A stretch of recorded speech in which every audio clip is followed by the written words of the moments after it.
একটি দল ঘাবড়ে গিয়ে নির্বাচনের মাঠে আতঙ্ক ও ভয়ের পরিবেশ তৈরি করছে বলে অভিযোগ করেছেন এনসিপির আহ্বায়ক ও ঢাকা ১১ আসনের প্রার্থী নাহিদ ইসলাম। তিনি হুঁশিয়ারি করে বলেন, কোনো পরিস্থিতিতেই ভোটকেন্দ্র দখলের পায়তারা বাস্তবায়ন করতে দেবে না ১০ দলীয় নির্বাচনী ঐক্য। শুক্রবার সকালে নির্বাচনী প্রচারণার অংশ হিসেবে গণমিছিল কর্মসূচির শুরুতে পথসভায় তিনি এসব কথা বলেন। মিছিলটি বাড্ডা এলাকার বাসতলা থেকে শুরু হয়ে রামপুরা ব্রিজ পর্যন্ত যাবে। নাহিদ ইসলাম বলেন, চাঁদাবাজ ও দখলদারদের বিরুদ্ধে এবারের নির্বাচন, তাই সমগ্র বাংলাদেশ এই নির্বাচনের দিকে তাকিয়ে আছে। গণঅভ্যুত্থানে যারা রাজপথ থেকে সরে নাই তাদেরকে জীবিত অবস্থায় ভোটকেন্দ্রের সামনে থেকে সরানো যাবে না, ভোটকেন্দ্র দখল করতে দেওয়া হবে না, জনগণের প্রকৃত বিজয় ছিনিয়ে আনা হবে। এ সময় ১০ দলীয় জোট সরকার গঠন করবে বলে প্রত্যাশা ব্যক্ত করেন তিনি।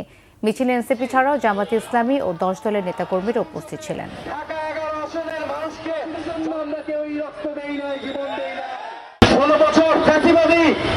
ব্যবস্থার পরে যে নতুন নির্বাচন, যেই নতুন বন্দোবস্ত প্রতিষ্ঠার জন্য, যেই গণতন্ত্র প্রতিষ্ঠার জন্য, ইনসাফ প্রতিষ্ঠার জন্য এই নির্বাচনকে সফল করতে হলে, এই নির্বাচনের মাধ্যমে বাংলাদেশকে এগিয়ে নিয়ে যেতে হলে ১০ দলীয় নির্বাচনী ঐক্যকে